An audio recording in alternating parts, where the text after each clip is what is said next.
नमस्कार सर्वांना, श्री स्वामी समर्थ. मी भूषण स्वागत करतो आपल्या विदर्भातील अमरावती जिल्ह्यामधून. वाजले सकाळचे 6:40. लोकेशन अमरावती मध्यवर्ती बस स्थानक. याच अमरावती मध्यवर्ती बस स्थानकातून आज आपला आंतरराज्य एसटी बसने प्रवास होणार थेट मध्य प्रदेश राज्यातील भोपाळमध्ये. विचार करा मंडळी, आपल्या महाराष्ट्रातली एकमेव अशी एसटी बस असेल जी जाते थेट भोपाळला. दररोज सकाळी 7:30ला रवाना होते अमरावती CBS मधून. आपल्याकडे बराचसा कालावधी आहे, नाही म्हटलं तरी अजून 50 मिनिटं आहेत. म्हणलं गरमागरम चहा नाश्ता करून घेऊ. आणि या ठिकाणी गरमागरम चहा नाश्त्यामध्ये कांदे पोहे, भजी, वडापाव, समोसा ट्राय करू शकता. पण म्हटलं जरा गरमागरम कांदे पोहे घेऊ आणि चहा घेऊ. कोणत्याही गावी जावा, कोणत्याही जिल्ह्यामध्ये जावा, मिळणारी कांदे पोहेची चव ही उत्तमच. इव्हन दुसऱ्या राज्यात देखील आतापर्यंत कोकणातले म्हणा, कोकणात सहसा कांदे पोहे कमी मिळतात. पश्चिम महाराष्ट्र, उत्तर महाराष्ट्र, मराठवाडा, विदर्भ या भागात नाश्त्यासाठी कांदे पोहे म्हणजे नादच खुळा. आणि आता गरमागरम सोबत चहा देखील पिऊन घेऊ. काका नमस्कार. नमस्कार. नाव आपलं? कीर्तकार. इकडचे राहणार आहे का अमरावतीचे? अरे वा, यांचा चहाचा स्टॉल आहे बरोबर बस स्टँडच्या समोरच आहे. आणि हे बोलले की मला देखील व्हिडिओमध्ये घ्या, अशी असते आवड बाई. खरंच धन्यवाद. अमरावतीचं हे मध्यवर्ती बस स्थानक जे न्यू अमरावती रेल्वे स्टेशन पासून 1 किलोमीटर अंतरावर आहे. आणि अमरावतीचं अजून देखील बस स्थानक आहे राजापेठ बस स्थानक, जो बडनेरा रोड या ठिकाणी आहे. आणि तेथून ते मध्यवर्ती म्हणजे इथपर्यंत एकूण प्रवासाचे अंतर 2 किलोमीटर. माझी बस लागेल फ्लॅट क्रमांक 6 नंबरवरती. ज्या बसेस पास होतात वरुड, मोर्शी, पांढुर्णा, मुलताई, बैतूल, पुढे छिंदवाडा, काटोल, भोपाळ. येस भोपाळ. भोपाळसाठी आपली बस लागलेली आहे. चालक दादा बोलले की रूट बोर्ड आणतो, पण यार काच जी आहे ती खराब आहे. कबूतर कावळ्यांनी जी काही घाण केली आहे त्यांना एसटीची काचच मिळाली बहुतेक. चला फायनली बाबा रूट बोर्ड लागला आहे. अमरावती भोपाळ मार्गे मोर्शी, वरुड, मुलताई, बैतूल, इटारसी, होशंगाबाद आणि शेवटचा स्टॉप तो म्हणजे भोपाळ. या प्रवासाचे एकूण अंतर असणार 320 किलोमीटर. लागणारा कालावधी कमीत कमी 8 ते 9 तास. जेवढं शक्य झालं तेवढी मी काच पुसली आहे. वरती आपला का हात जाणार नाही. बसची काच खराब आहे त्यामुळे पुसली, परंतु येणारा जो पुढचा नजारा आहे स्पेशली घाट सेक्शन, तो तर बाई नाद खुळा. जरा कमेंट करून सांगा अमरावतीकर की कोणी या भोपाळ बसमधून प्रवास केला असेल. ज्यांनी नाही केला त्यांनी मात्र आज माझ्यासोबत व्हर्च्युअली डिजिटली हा प्रवास एन्जॉय करायचं आहे. सुरुवातीला बस दाखवतो.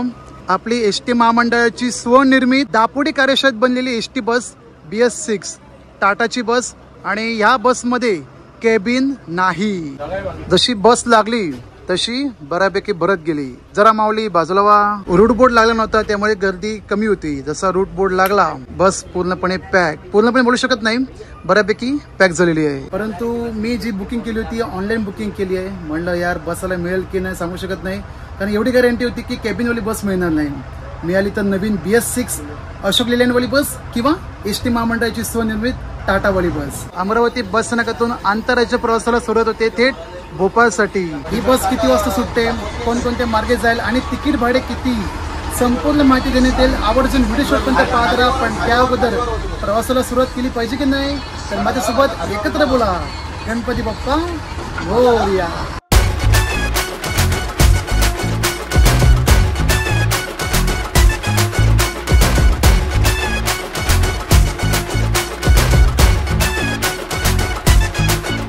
महाराष्ट्रातल्या एसटी महामंडळाचा प्रवास अतिशय खास असतो. गावोगावी खेडेपाड्यातील लोकांना अल्पदरात सरकारमान्य ही सेवा आजही सुरू आहे. एसटी महामंडळाच्या बसेस महाराष्ट्र व्यतिरिक्त आंतरराज्य प्रवास देखील करतात. गोवा, कर्नाटक, तेलंगणा, गुजरात, मध्य प्रदेश, आंध्र प्रदेश या ठिकाणी. आज मी तुम्हाला याच एसटीच्या लालपरीने घेऊन चाललोय मध्य प्रदेशची राजधानी भोपाळ शहरात. एसटी महामंडळाच्या अनेक बसेस मध्य प्रदेशातील इंदोर, छिंदवाडा, बैतूल या ठिकाणी जातातच. पण महाराष्ट्रातील एकमेव जी अमरावती जिल्ह्यातून भोपाळ शहरात एसटी बस जाते. एकूण प्रवास 354 किलोमीटर, जी गावागावातून अनेक लोकांना सेवा देत भोपाळला पोहोचते. या प्रवासात नाविन्यपूर्ण घाट, हिरवा निसर्ग तसेच मध्य प्रदेशमधील सुशेगात जीवन दाखवणारी घरे आपल्याला पाहायला मिळणार.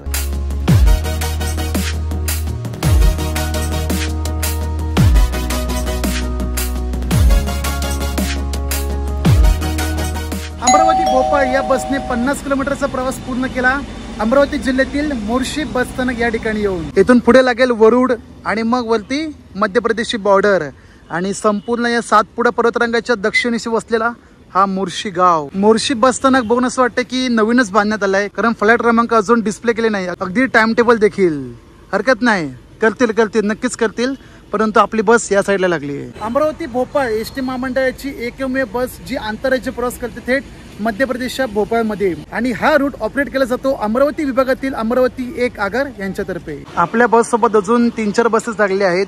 ही वाली लोकल बस आहे मोर्शी अमरावती, ही वाली नागपूर परतवाडा, ती वाली पण लोकल बस आहे. माफ करा मंडळी, सांगितल्याप्रमाणे अमरावती भोपाळ एकूण प्रवासाचे अंतर होते 320 किलोमीटर, परंतु ते कधी होणार जो आपली बस डायरेक्ट बायपास करते बैतूल पर्यंत. आणि जर नंतर मी चेक केलं तर आपली बस मोर्शी वरुड मोलताई करून जाते, त्यामुळे प्रवासाचे अंतर देखील वाढणार. एकंदरीत अमरावती भोपाळ हे संपूर्ण बस स्थानक घेत आपल्या प्रवासाचे अंतर होते 354 किलोमीटर. आणि या प्रवासासाठी लागणारे तिकीट भाडे प्रति व्यक्ती 507 रुपये. मी ऑनलाईन बुकिंग केली आहे MSRTCच्या ऑफिशियल ॲपवरून, तर तिथे 5 ते 7 रुपये एक्स्ट्रा चार्जेस घेतात रिझर्वेशन म्हणून, आणि तिथून मला तिकीट भाडे लागले 514 रुपये. आणि मागे बरेच जण प्रश्न विचारला होता की आंतरराज्य बस प्रवासामध्ये एसटी महामंडळाच्या सवलती लागू आहेत की नाही. तर त्यांना सांगू इच्छितो की एसटी महामंडळाच्या सोयीसुविधा फक्त आणि फक्त महाराष्ट्र अंतर्गतच. उदाहरणार्थ आपल्या आजचा बस मार्ग आहे अमरावती भोपाळ, महाराष्ट्रापर्यंत 2 बस स्थानक येतात, एक मोर्शी आणि दुसरं वरुड. तर वरुडपर्यंत जेवढं तिकीट भाडे होत आहे, जेवढी सवलत मिळते तिथपर्यंत मिळेल, आणि पुढे मात्र पूर्ण तिकीट घ्यावं लागतं. मग ते महिलांसाठी 50 तिकीट प्रवास असो किंवा ज्येष्ठ नागरिक किंवा 1/4 ची सवलत देखील. चहा नाश्त्याला गाडी थांबली होती 5 मिनिटासाठी, तर लगेच रवाना होती आता मोर्शी बस स्थानकातून. येणारा पुढील स्टॉप आता शेवटचं महाराष्ट्रातून मध्य प्रदेशकडे जाणारा वरुड बस स्थानक.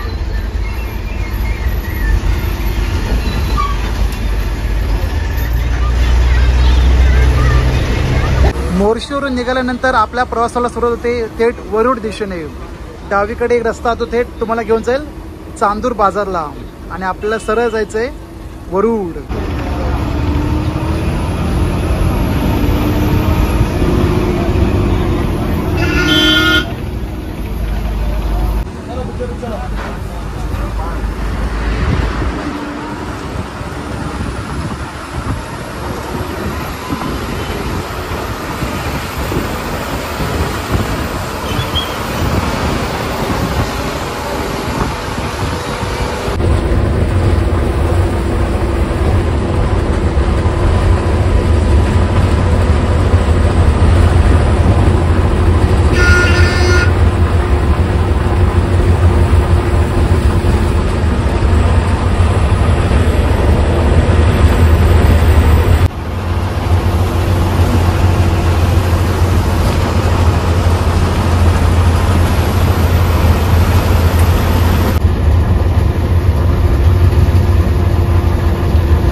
स्वागतम सुस्वागतम अमरावती जिल्ह्यातील वरुड या गावी संत्रा नगरी आणि ऑरेंज सिटी म्हणून ओळखला जाणारा वरुड गाव. आणि वरुड मध्ये बऱ्यापैकी प्रवासी वर्ग उतरणारे आहेत. मोर्शी पासून बस पूर्ण पॅक झाली होती या गेट पर्यंत. इथून देखील प्रवासी वर्ग जाणारे थेट आता मध्य प्रदेश मध्ये. समोर हा बस स्थानक 5 का 6 प्लॅटचा बस स्टँड आहे वरुड. बस स्टँड पासून 3 किलोमीटरवरती रेल्वे स्टेशन आहे वरुडचं. आणि नाव माहितीये काय? Warud orange city. अमरावती ते वरुड एकूण प्रवासाचे अंतर आहे 90 किलोमीटर. एकंदरीत 90 किलोमीटरचा प्रवास पूर्ण झाला. आणि महाराष्ट्रातून मध्य प्रदेशमध्ये प्रवेश करताना महाराष्ट्रातलं अमरावती जिल्ह्यातील हे शेवटचे बस स्थानक वरुड बस स्थानक. तर कोण कोण आहेत वरुड मधून व्हिडिओ पाहणारे नक्कीच कमेंट करा. आमचं वरुड. इथून प्रवासी वर्ग चढले म्हणजे आपली बस जेवढी रिकामी झाली होती तेवढी भरली देखील. अतिशय सुंदर आणि निसर्गाच्या सानिध्यात लपलेला हा वरुड बस स्थानक. एकूण 6 प्लॅट आहेत. 1 नंबरला नागपूर नरखेड उमरेड, 2 नंबरला पांडुरनाथ छिंदवाडा. म्हणजे एकंदरीत आपल्याकडे लागली पाहिजे होती 2 नंबरला, परंतु त्या ठिकाणी लागतं साईडला लागते. अमरावती ते वरुड असा 90 किलोमीटर प्रवास आणि त्यानंतर महाराष्ट्र RTO चेकपोस्ट सुरू होते मध्य प्रदेश राज्य. महाराष्ट्र आणि मध्य प्रदेश या 2 राज्यांना जोडणाऱ्या घाटाचा प्रवास नक्कीच पहा.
संपूर्ण घाट परिसर पार करत प्रवेश केला आपण मध्य प्रदेश राज्यामध्ये. आणि मध्य प्रदेश राज्यामध्ये प्रवेश करतानाच चेकपोस्टच्या पुढे गाव लागेल प्रभात पट्टण. बरेचसे प्रवासी वर्ग या ठिकाणी उतरणारे होते आणि आपली बस या ठिकाणी रिकामी होईल. घाटातील विहंगम दृश्य तुम्हाला कसे वाटले नक्की नक्की कमेंट करा. जर तुम्ही प्लॅन करताय अमरावती भोपाळ एसटीने बस प्रवास करायचा तर माझं सजेशन असं राहील की पावसाळी ऋतूमध्ये करा. सातपुडा पर्वतरांगाच्या कुशीत लपलेला हा पट्टण गाव प्रभात पट्टण, तालुका मुलताई, जिल्हा बैतूल.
वरुड नंतर आपल्या बसचा ऑफिशियली हॉल्ट एमपी मधील मुलताई बस स्थानक. सगळीकडे बाहेरून पूर्ण बसच्या बसच लागल्या आहेत एमपी मधल्या. एसटी महामंडळाची अजूनही बस त्या ठिकाणी उभी आहे. कोणती आहे काय कळत नाही. असं काही मागे बस स्टँडचा परिसर आहे. आपली बस पुढे आली कारण या ठिकाणी राव बस पुढे लावून देतात, मेन बस स्टँडला लावून देत नाही. मुलताईच्या बस स्टँडवर गाडी लवकर काय गेली, तिकडच्या प्रायव्हेट ट्रॅव्हल कंपनीच्या लोकांची दादागिरी सुरू झाली. आमची बस पहिली भरणार मग तुमची निघेल, भलेही 2 तासांनी उशिरा का होईना, अशा धमक्या ऐकवल्या जातात. पण आपलं रक्त हे महाराष्ट्राचं, जिथे बरोबर तिथे बरोबर, पण चुकीच्या वेळेला मात्र तोडीस तोड उत्तर दिले जाते. फक्त मुलताईच नाही, बैतूल, इटारसी या ठिकाणी देखील महाराष्ट्राची बस दिसली त्यांना असा का राग येतो जशी त्यांची सगळी संपत्ती आपण लुटून घेतली असावी. वन रिक्वेस्ट टू इधर के जो आधे लोग हैं ना वो मुंबई भेजना पड़ता, मालूम है क्या? उनको टाइम का महत्व किसी को नहीं है इधर.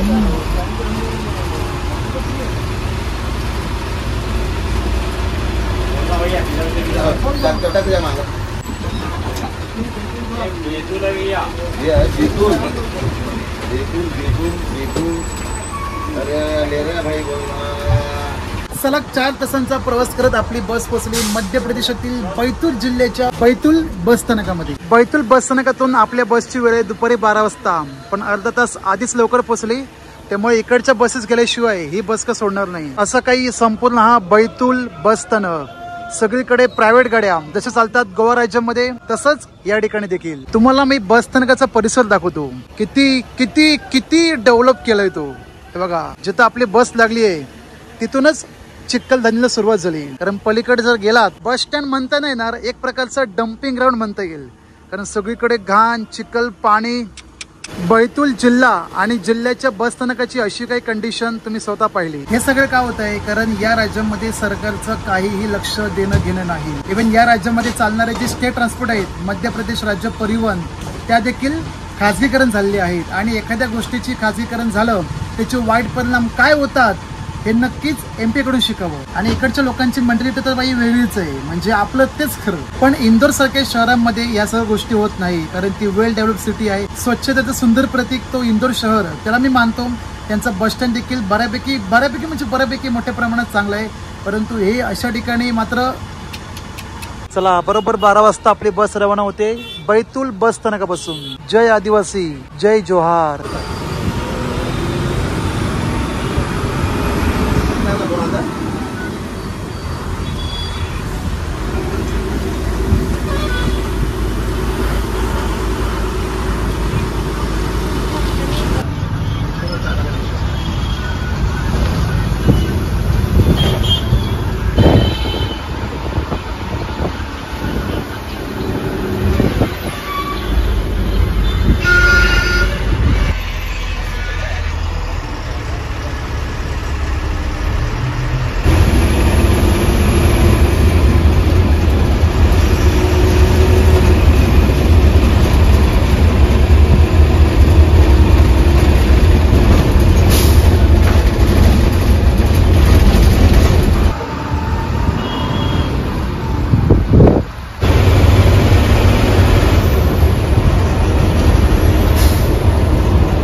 तू इतक्यात लाव गाडी पण लावून लाव इथं लाव इकडे इकडे आपली निघाली पाहिजे मस्त गाडी भरतात सुस्वागतम मध्य प्रदेशच्या नर्मदापुरम जिल्ह्यामध्ये. नर्मदापुरम जिल्ह्याचा हा इटारसी शहर, इटारसी बस स्थानक. बाहेर पावसाला मात्र जंगी सुरुवात झाली आहे आणि आपल्या बस स्टँडच्या बाजूलाच आहे इटारसी रेल्वे जंक्शन. आतापर्यंत आपली अमरावती पासून 275 किलोमीटर जर्नी पूर्ण झाली आणि बैतूल ते इटारसी या दरम्यानचा जो प्रवास आहे फुल्ली नॉस्टॅल्जिया.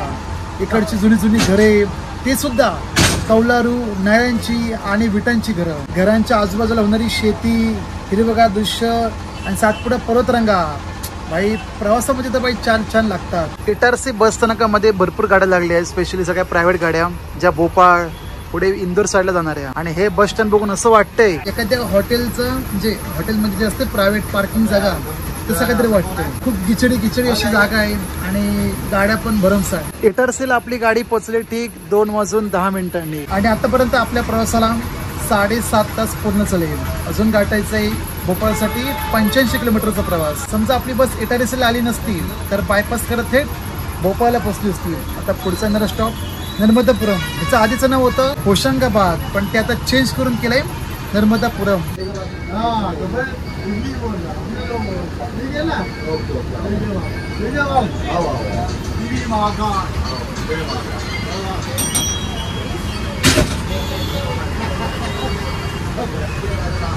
ऐकले का भाषा यांची?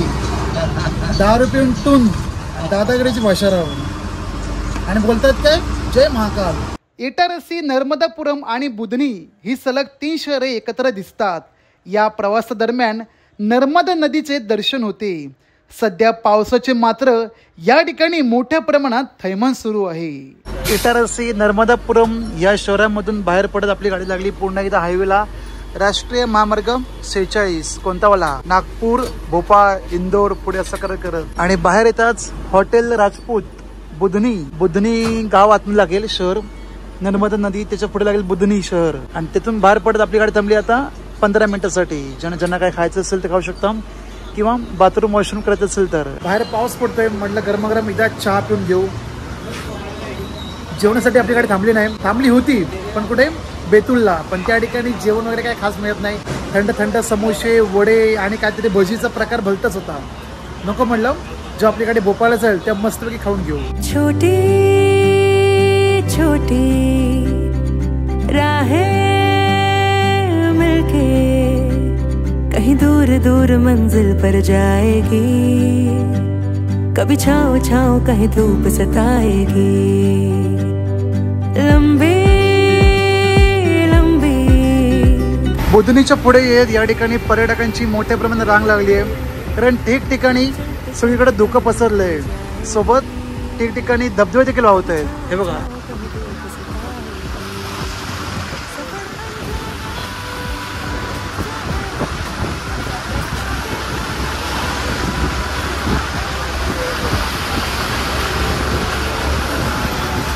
अतिशय सुशेगात असा प्रवास होतोय आपला भोपाळ दिशेने. नर्मदापुरम सोडल्यानंतर बुधनी या दरम्यानचा जो प्रवास आहे ना, नाथखुळा, स्पेशली मान्सून जर्नीमध्ये. या ठिकाणाहून हिल स्टेशन आहे पंचमढी.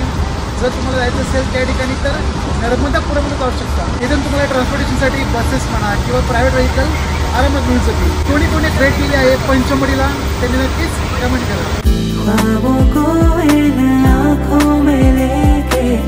चल पड़ी राह पे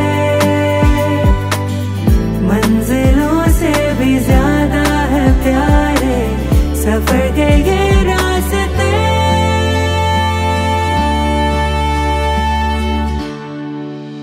ओके, नक्की. धन्यवाद. खूप छान वाटलं प्रवास करून. चला दादा, धन्यवाद. छान वाटलं प्रवास करून. सर्वांचे हार्दिक स्वागत मध्य प्रदेशची राजधानी भोपाळमध्ये. अमरावती भोपाळच्या बसचं शेवटचं बस स्थानक भोपाळ नादरा बस स्थानक. चला दादा, धन्यवाद. हो, नक्की. आता आपली बस निघाली पार्किंग दिशेने. सकाळी बरोबर 7:30ला केली होती प्रवासाला सुरुवात. 354 किलोमीटर प्रवास अमरावती ते भोपाळ आणि या ठिकाणी येऊन बरोबर 5:15 आपली जर्नी पूर्ण झाली. सोबत या प्रवासाला लागणारा कालावधी 9 तास 45 मिनिटे. शुभ सायंकाळ मंडळी. फायनली आपली जर्नी पूर्ण झाली. अमरावती ते भोपाळ 354 किलोमीटरचा प्रवास 9.5 तासांमध्ये पूर्ण झाला.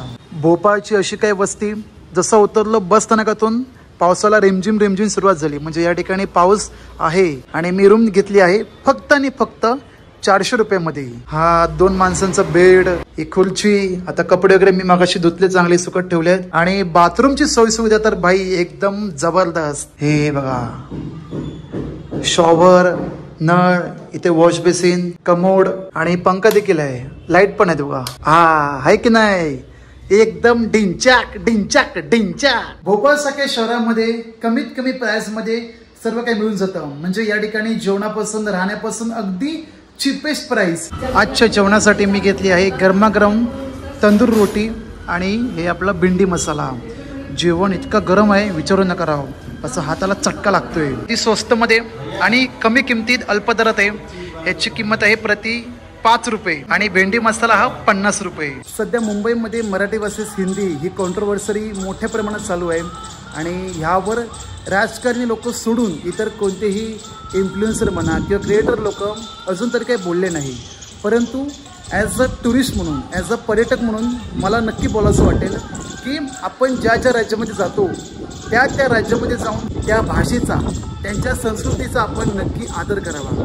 आता मी महाराष्ट्र सोडून मध्य प्रदेश, उत्तर प्रदेश, इव्हन गोवा, कर्नाटका या ठिकाणी फिरतो आहे. पण मी ॲज अ पर्यटक म्हणून जातो, कायमचं बसण्यासाठी नाही. 2 दिवस, 3 दिवस, 5 दिवस, 10 दिवस, जास्तीत जास्त किती, महिनाभर. पण कायमस्वरूपी नाही. महिनाभर जरी गेलो तरी मला तिकडे जाऊन माझी मराठी भाषा त्या ठिकाणी थोपवायची नाही. उलट मला आवडेल त्या लोकांसोबत त्यांच्या भाषेशी बोलायला, त्यांची संस्कृती जाणून घ्यायला. पण कधी जाऊन त्यांच्या भाषेचा द्वेष नाही केला किंवा त्यांना कधी उलटसुलट नाही बोललो. भलेही ते लोक आपला तिरस्कार करत असतील, परंतु आपलं काम काय की आपण ज्या ठिकाणी चाललो आहोत त्या ठिकाणच्या लोकांशी आपण संबंध चांगले टिकून ठेवायचे. बाहेरची व्यक्ती मुंबईमध्ये किंवा महाराष्ट्रामध्ये येऊन आपलं पोट भरणार असेल, काम करणार असेल, तर त्याला मात्र मराठी बोलणं आणि मराठी ऐकणं अनिवार्य आहे. आणि हल्ली सोशल मीडियावरती बघतोय कोणी पण उठून सुटून मराठी भाषेला काय बोलतंय, ते सुद्धा आपल्या महाराष्ट्रामध्ये राहून, ते फक्त फेम कमवण्यासाठी. त्यांना माहितीये की मी असं काहीतरी बोललो, माझा व्हिडिओ व्हायरल होणार. मग काय, मनसेची माणसं येणार, मला बोलणार माफी मागा, मी माफी मागणार, बस एवढंच. पण माफी मागण्यापेक्षा आता आपण असं काहीतरी केलं पाहिजे की आयुष्यासाठी ते लक्षात ठेवलं पाहिजे की मराठी माणसाच्या नादी लागलो तर आपली सुद्धा अशी हालत होईल, हे बाहेरच्या लोकांनी विचार केला पाहिजे. आणि जाणून बुजून असे प्रकार केले मुंबईमध्ये राहून की हम हिंदी बोलेंगे, मराठी नाहीच बोलेंगे, हम उसको धुडकाडते है, तर मात्र मार खायची वेळ नक्कीच येणार.